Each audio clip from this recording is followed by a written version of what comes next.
तो वो हैं जो अपनी छवि के लिए मरते हैं। मैं तो हिंदुस्तान की छवि के लिए मरता हूँ और इसीलिए किसी से भी नहीं डरता हूँ। ऐसा कहना है दुनिया के सबसे शक्तिशाली लोगों में शामिल भारत के सबसे लोकप्रिय प्रधानमंत्री नरेंद्र मोदी का, जिन्हें हमारे देश की राजनीति की वजह से आप प्यार करें या फिर नफरत, लेकिन उनके कार्यों को अनदेखा नहीं कर सकते। दोस्तों, वैसे तो मोदी जी का जीवन बहुत ही साधारण तरीके से शुरू हुआ, मगर अपनी देशभक्ति, अपने जज्बे और अपनी मेहनत के दम पर उन्होंने ऐसी सफलता हासिल की जिसके बारे में कोई सोच भी नहीं सकता था। वे एक बेहद ही गरीब परिवार में पैदा हुए। अपने बचपन के दिनों में जब बच्चे खेलने कूदने में अपना समय व्यतीत करते हैं, तब उन्होंने अपने घर की आर्थिक सहायता के लिए अपने पिता की दुकान में हाथ बटाई और ट्रेन के डिब्बों में जा जाकर चाय बेची। लेकिन दोस्तों, अगर आपके अंदर अपने देश के लिए कुछ कर जाने की इच्छा हो ना, तो कोई भी लक्ष्य कठिन नहीं रह जाता। कौन कहता है कि आसमां में सुराख नहीं हो सकता? एक पत्थर तो तबीयत से उछालो यारो। आइए दोस्तों, हम शुरू से मोदी जी के चाय बेचने से लेकर प्रधानमंत्री बनने तक के अद्भुत सफर को डिटेल में जानते हैं। नरेंद्र मोदी का जन्म 17 सितंबर 1950 को बॉम्बे राज्य के मेहसान जिले में वडनगर नाम के गांव में हुआ था। दोस्तों, बता दूं कि बॉम्बे राज्य पहले भारत का ही एक राज्य था, जिसे 1 मई 1960 में अलग कर गुजरात और महाराष्ट्र बना दिया गया। तो इस तरह अब मोदी जी का जन्म स्थान गुजरात राज्य के अंतर्गत आता है। नरेंद्र मोदी के पिता का नाम दामोदर दास मूलचंद मोदी था और मां का नाम हीराबेन मोदी है। जन्म के समय उनका परिवार बहुत ही गरीब था और वे एक छोटे से कच्चे मकान में रहते थे। नरेंद्र मोदी अपने माता पिता की कुल 6 संतानों में तीसरे पुत्र हैं। मोदी के पिता रेलवे स्टेशन पर चाय की एक छोटी सी दुकान चलाते थे, जिसमें नरेंद्र मोदी भी उनका हाथ बटाते थे और रेल के डिब्बों में जा जाकर चाय बेचते थे। लेकिन हाँ, चाय की दुकान संभालने के साथ साथ मोदी पढ़ाई लिखाई का भी पूरा ध्यान रखते थे। मोदी के टीचर बताते हैं कि नरेंद्र पढ़ाई लिखाई में तो एक ठीक ठाक छात्र थे, लेकिन वे नाटकों और भाषणों में जमकर हिस्सा लेते थे और उन्हें खेल कूद में भी बहुत दिलचस्पी थी। उन्होंने अपनी स्कूल की पढ़ाई वडनगर से पूरी की। सिर्फ 13 साल की उम्र में नरेंद्र मोदी की सगाई यशोदाबेन चमनलाल के साथ कर दी गई और फिर 17 साल की उम्र में उनकी शादी हो गई। फाइनेंशियल एक्सप्रेस की एक न्यूज के अनुसार नरेंद्र और जसोदा ने कुछ वर्ष साथ रहकर बिताए, लेकिन कुछ समय बाद नरेंद्र मोदी की इच्छा से वे दोनों एक दूसरे के लिए अजनबी हो गए। लेकिन नरेंद्र मोदी के जीवन लेखक ऐसा नहीं मानते हैं। उनका मानना है कि उन दोनों की शादी जरूर हुई, लेकिन वे दोनों एक साथ कभी नहीं रहे। शादी के कुछ वर्षों बाद नरेंद्र मोदी ने घर छोड़ दिया और एक तरह से उनका वैवाहिक जीवन लगभग समाप्त सा हो गया। नरेंद्र मोदी का मानना है कि एक शादीशुदा के मुकाबले अविवाहित व्यक्ति भ्रष्टाचार के खिलाफ ज्यादा जोरदार तरीके से लड़ सकता है, क्योंकि उसे अपनी पत्नी, परिवार और बाल बच्चों की कोई चिंता नहीं रहती। बचपन से ही मोदी में देशभक्ति कूट कूट कर भरी थी।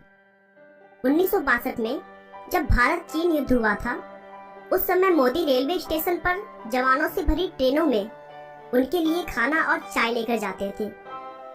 1965 में भारत पाकिस्तान युद्ध के समय भी मोदी ने जवानों की खूब सेवा की थी। 1971 में वे आरएसएस के प्रचारक बन गए और अपना पूरा समय आरएसएस को देने लगे। वे वहां सुबह 5 बजे उठ जाते और देर रात तक काम करते। प्रचारक होने की वजह से मोदी जी ने गुजरात के अलग अलग जगहों पर जाकर लोगों की समस्याओं को बहुत करीब से समझा और फिर भारतीय जनता पार्टी का आधार मजबूत करने में इम्पोर्टेंट रोल निभाया। 1975 के आसपास में राजनीतिक क्षेत्रों में विवाद की वजह से उस समय की प्रधानमंत्री इंदिरा गांधी ने कई राज्यों में आपातकालीन घोषित कर दिया था और तब आरएसएस जैसी संस्थाओं पर भी प्रतिबंध लगा दिया गया था।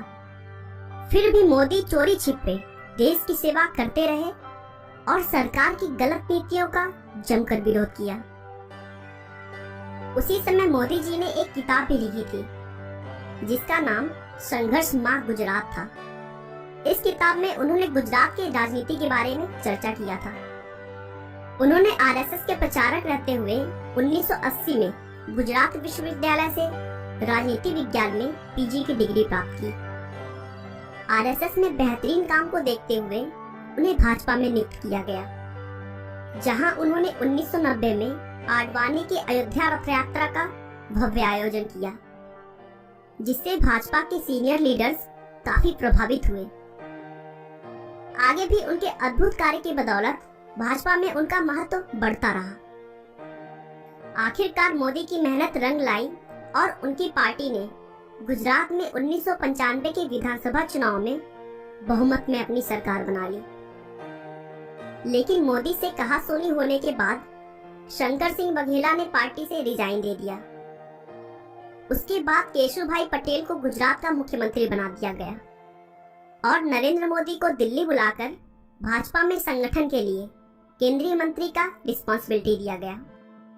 मोदी जी ने इस रिस्पॉन्सिबिलिटी को भी बखूबी निभाया। 2001 में केशुभाई पटेल की सेहत बिगड़ने लगी थी और भाजपा चुनाव में कई सीटें भी हार रही थी। इसके बाद भारतीय जनता पार्टी ने अक्टूबर 2001 में केशुभाई पटेल की जगह नरेंद्र मोदी को गुजरात के मुख्यमंत्री पद की कमान सौंपी। नरेंद्र मोदी ने मुख्यमंत्री का अपना पहला कार्यकाल 7 अक्टूबर 2001 से शुरू किया।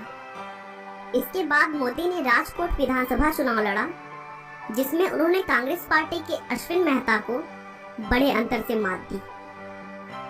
मुख्यमंत्री पद पर रहते हुए मोदी ने बहुत ही अच्छी तरीके से अपने कार्यों को संभाला और गुजरात को फिर से मजबूत कर दिया। उन्होंने गांव-गांव तक बिजली पहुंचाई, टूरिज्म को बढ़ावा दिया। देश में पहली बार किसी राज्य की सभी नदियों को एक साथ जोड़ा गया, जिससे पूरे राज्य में पानी की प्रॉब्लम सॉल्व हो गई। एशिया के सबसे बड़े सोलर पार्क का निर्माण भी गुजरात में ही हुआ। और इन सब के अलावा भी उन्होंने बहुत सारे अद्भुत कार्य किए और देखते ही देखते गुजरात को भारत का सबसे बेहतरीन राज्य बना दिया और वह खुद गुजरात के सबसे लोकप्रिय मुख्यमंत्री बन गए। लेकिन उसी बीच मार्च 2002 में गुजरात के गोधरा कांड से नरेंद्र मोदी का नाम जोड़ा गया। इस कांड के लिए न्यूयॉर्क टाइम्स ने मोदी प्रशासन को जिम्मेदार ठहराया और फिर कांग्रेस सहित अनेक विपक्षी दलों ने उनके इस्तीफे की मांग की। दोस्तों, गोधरा कांड में 27 फरवरी 2002 को गुजरात के गोधरा नाम के शहर में रेलवे स्टेशन पर साबरमती ट्रेन के S6 कोच में आग लगाए जाने के बाद 59 लोगों की मौत हो गई थी, जिसके बाद पूरे गुजरात में सांप्रदायिक दंगे होना शुरू हो गए। और फिर 28 फरवरी 2002 को गुजरात के कई इलाकों में दंगा बहुत ज्यादा भड़क गया, जिसमें 1200 से अधिक लोग मारे गए। इसके बाद इस घटना की जांच के लिए उच्चतम न्यायालय ने विशेष जांच दल बनाई और फिर दिसंबर 2010 में जांच दल की रिपोर्ट के आधार पर फैसला सुनाया कि इन दंगों में नरेंद्र मोदी के खिलाफ कोई ठोस सबूत नहीं मिला। नरेंद्र मोदी ने गुजरात में कई ऐसे हिंदू मंदिरों को भी ध्वस्त कराने में थोड़ा सा भी नहीं सोचा जो सरकारी कानून कायदों के मुताबिक नहीं बने थे। हालांकि इसके लिए उन्हें विश्व हिंदू परिषद जैसे संगठनों का भी विरोध झेलना पड़ा, लेकिन उन्होंने इसकी थोड़ी सी भी परवाह नहीं की और देश के लिए जो सही था उसी काम को करते रहे।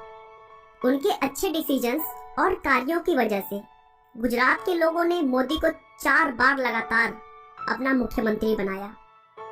गुजरात में मोदी की सफलता देखकर बीजेपी के सीनियर नेताओं ने मोदी को 2014 के लोकसभा चुनाव का प्रधानमंत्री उम्मीदवार घोषित किया, जिसके बाद मोदी ने पूरे भारत में बहुत सारी रैलियां की और साथ ही साथ उन्होंने सोशल मीडिया का भी भरपूर लाभ उठाया और लाखों लोगों तक अपनी बात रखी। मोदी के अद्भुत विकासशील कार्य, उनके प्रेरणादायक भाषण, देश के लिए उनका प्यार और उनकी सकारात्मक सोच की वजह से उन्हें भारी मात्रा में वोट मिले और वे भारत के 15वें प्रधानमंत्री बने। दोस्तों, नरेंद्र मोदी एक बहुत ही मेहनती व्यक्ति हैं। वे 18 घंटे काम करते हैं और कुछ ही घंटे सोते हैं। दोस्तों, मोदी जी का कहना है कि कड़ी मेहनत कभी थकान नहीं लाती है, वह तो बस संतोष लाती है। नरेंद्र मोदी शुद्ध शाकाहारी हैं और नवरात्र के 9 दिन उपवास रखते हैं। वे अपनी सेहत का भरपूर ध्यान रखते हैं और प्रतिदिन योग करते हैं, भले ही वे कहीं पर भी हों। मोदी जी अपनी माँ से बहुत प्यार करते हैं